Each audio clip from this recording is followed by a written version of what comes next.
Salamo 7:20. Salamo nataon'i Davida. Fony tany an'efitra Joda izy.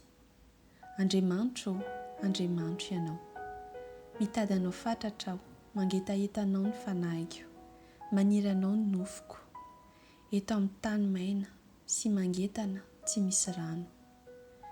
Toy izany no nijereko anao tao amin'ny fitoerana masina. Ahitako ny herinao sy ny vohinahitrao. Fa tsara no ny aina ny famindraponao, ny molotro hederanao. Toy izany no isaorako anao, raha mbola velona koa aho. Amin'ny anaranao no hanandratako ny tanako.